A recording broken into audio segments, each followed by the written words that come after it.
My name is Hazel Savage.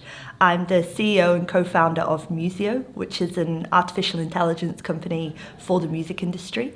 I'm currently based in Singapore, but I'm from the UK originally.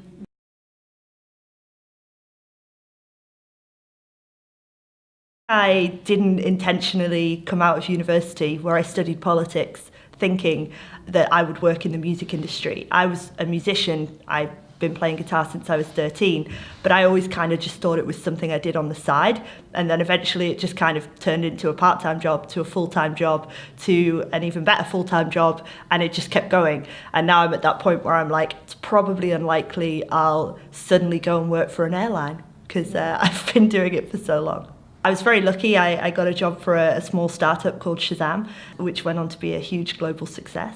And then after Shazam, I worked for Universal Music. After Universal Music, I worked for Pandora Internet Radio.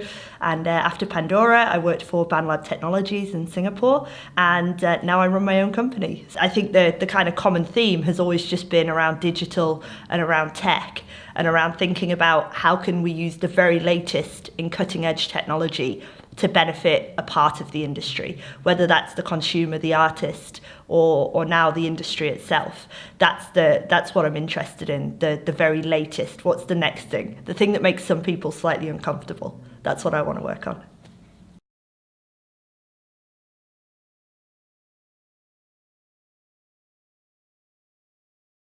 In fact, our company is very passionate and very proud that we're building something that supports the existing industry. Our product won't replace any jobs, and it certainly doesn't intend to ever fully replace the human function. But what it does is it replaces some of the inefficiencies, and it helps the people that are already employed to be better at their jobs.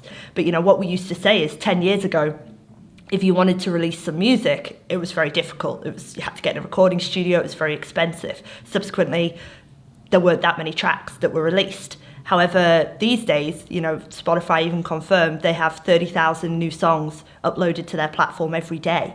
So instead, you used to have A&R teams who could listen to everything. Now you have an A&R team who, if they could even listen to 1% of the music released every day, that would be amazing. And so all we do is we provide a tool that can listen to 30,000 songs a day for you.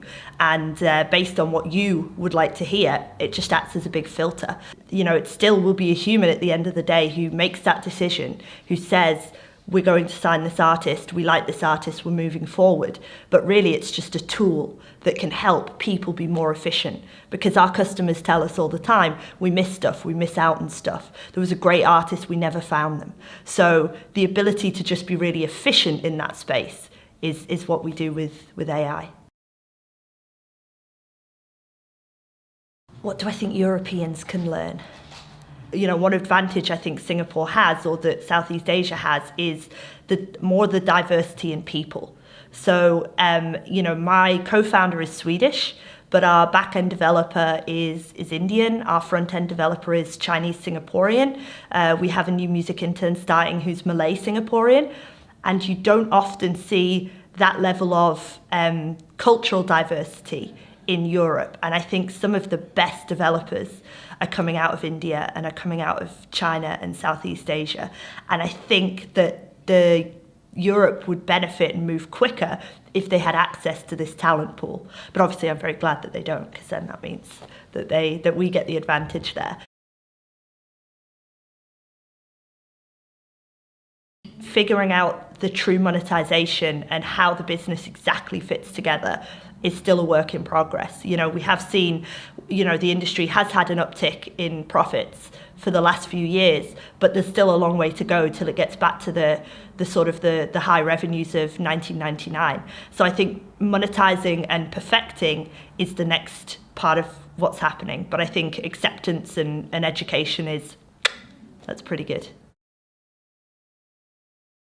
One of the things I'm excited about is we know that, say a musician in the Philippines or Indonesia can now record music with like a $60 mobile. So I think the discovery of some of those talents in regions where people have not previously had access to great recording equipment, and using our AI to find those talents and getting some real big success stories from the artists is what I'm most excited about in the next 12 months.